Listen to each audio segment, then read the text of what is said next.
Hello everyone, आज हामी भोटो सिलाउन गइरहेको छौँ। भोटो काट्न सजिलो हुन्छ तर सिलाउन हल्का गाह्रो हुन्छ। आउनुहोस् सजिलो पारामा सिकौँ। सर्वप्रथम मेन फेब्रिक र भित्रीलाई मिलाउनुहोस्।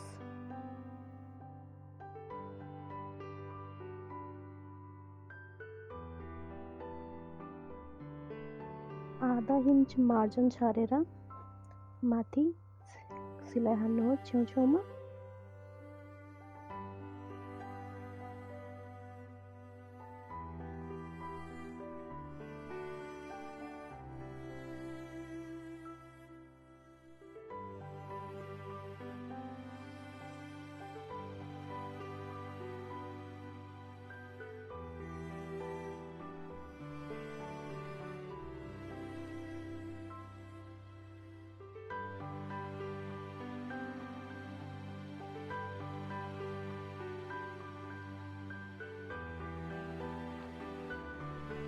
माथि सिलाइ हानिसकेपछि हामीले आङको भाग छाडेर तल सिलाइ हाल्नुपर्ने हुन्छ। अब हामी तल 1 इन्च जति छाडेर 1.5 इन्च छाडेर त्यसपछि हामी सिलाइ हाल्छौँ।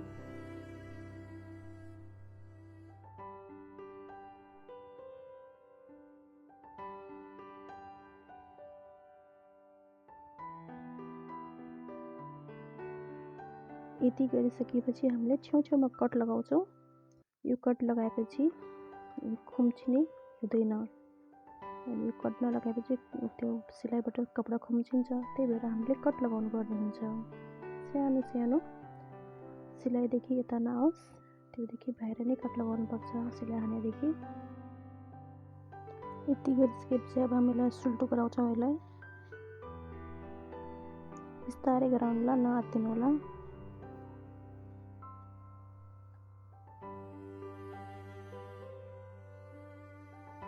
यो कुना हुन्छ नि त्यो राम्रोसँग निकाल्नुपर्छ, सबै कुनाहरू सुस्तरी निकाल्नु होला, धेरै नआत्तिनु होला, बिस्तारै।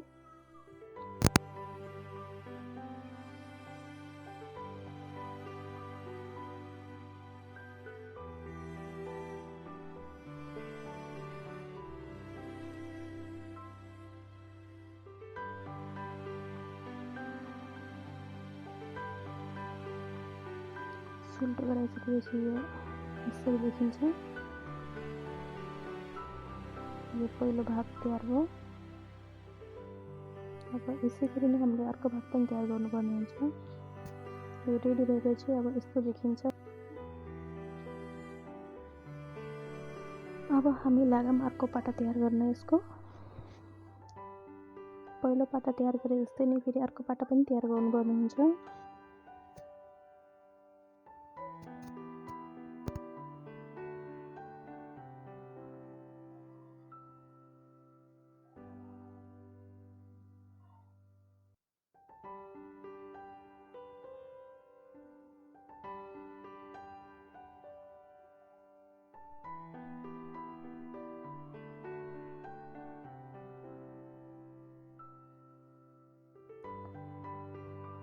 सेम त्यही प्रोसेसबाट सिलाइ गर्नु होला।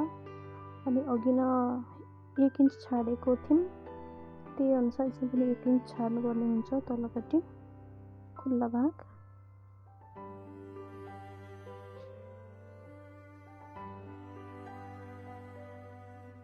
अनि यति गरिसकेपछि अब हामीले यसमा पहिलो भागलाई अट्याच गर्नुपर्ने हुन्छ। पहिलो भागलाई हामीले सुल्टो गराएका छौँ अनि यसलाई मिलाइकन यसो भित्र हालेपछि यो सिलाइ बाहिर देखिँदैन।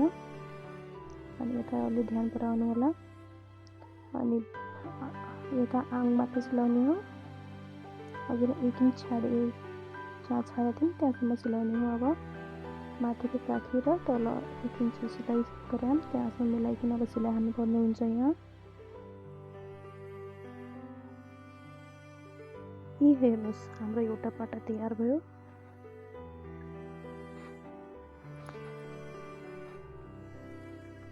अनि यसको फिनिसिङ राम्रो आएको छ, सिलाइ खुम्चेको छैन धेरै। अब हामी रेडी गर्छौँ अर्को पाटा।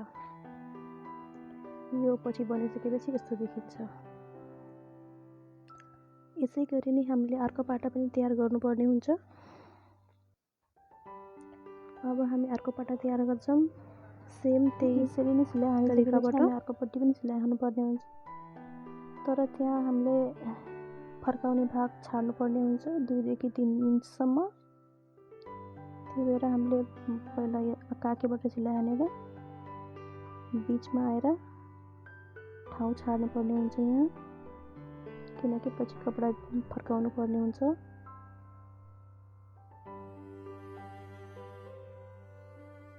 यसरी कपडा मिलाएर हजुरले सिलाइ हान्नु होला।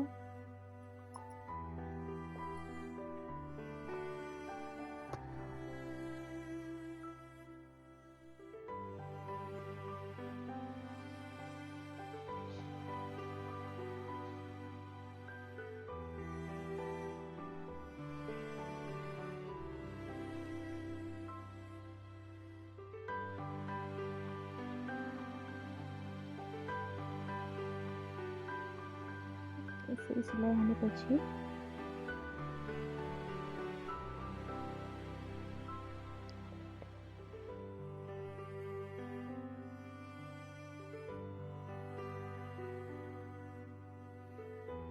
यसरी सिलाइ हानिसकेपछि अब हामीले भित्रको पाटा बाहिर निकाल्छौँ। बिस्तारै नआत्तिनु होला, बिस्तारै बिस्तारै निकाल्नु होला।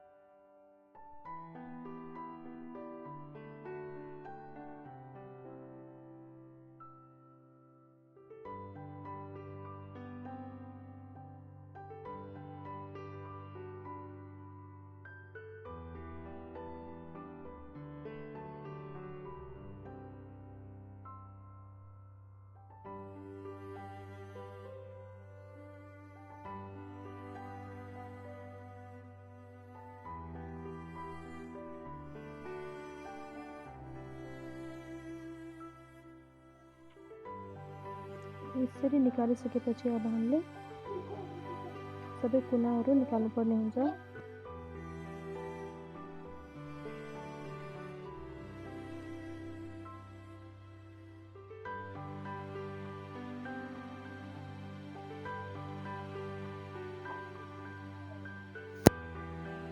यति गरिसकेपछि अब हामीले फर्काउनको लागि राखेको ठाउँलाई अब छिटाउनु पर्ने हुन्छ।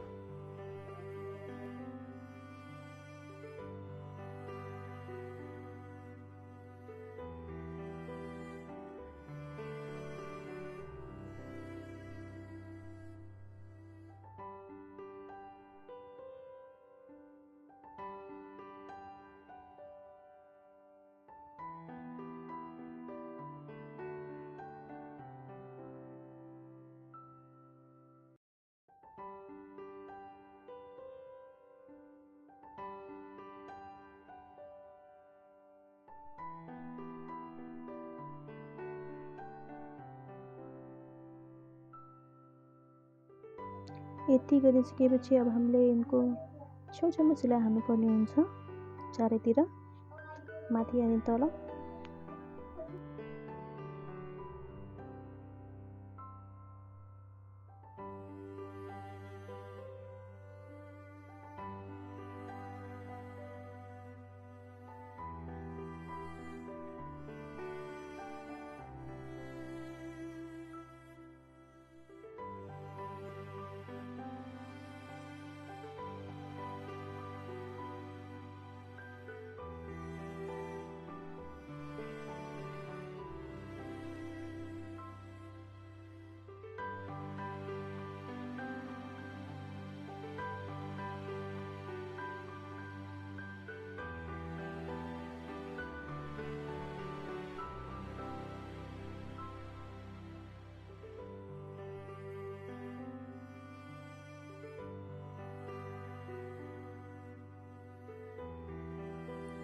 यति गरिसकेपछि हाम्रो भोटो कम्प्लिट हुन्छ। अनि हजुरहरूले माथि टाक पनि हाल्न सक्नुहुन्छ अनि डोरी पनि हाल्न सक्नुहुन्छ, तर मैले टाक हालिरहेको छु। कुनै जिज्ञासा अथवा प्रश्न भएको भए हजुरहरूले कमेन्टमा सोध्न सक्नुहुन्छ। भिडियो हेर्दैकोमा धन्यवाद।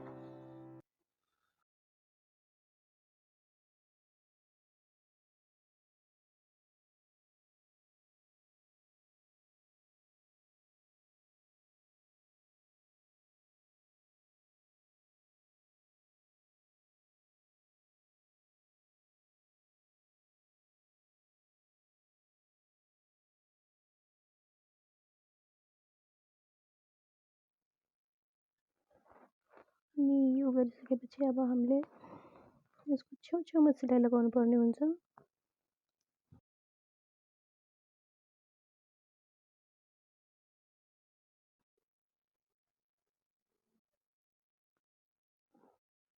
यसरी नै हामी सबैतिर सिलाइ हान्छौँ।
यति गरिसकेपछि यो रेडी हुन्छ। अब म यसमा टाक लगाउन गइरहेको छु।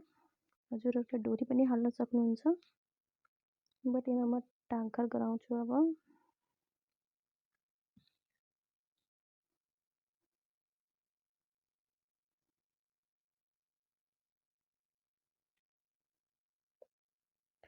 यतिसम्म भिडियो हेरिदिनु भएकोमा हजुरलाई धेरै धेरै धन्यवाद।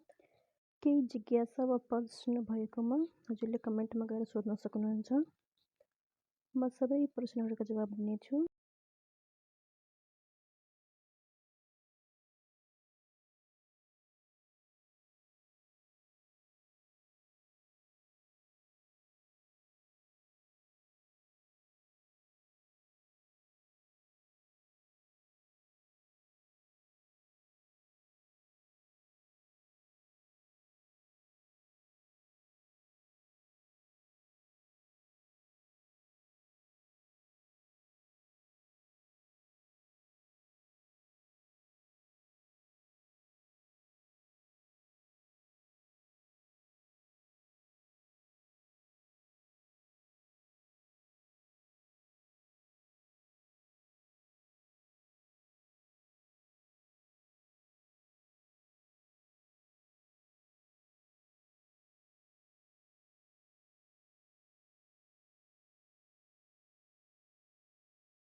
Thank you for watching.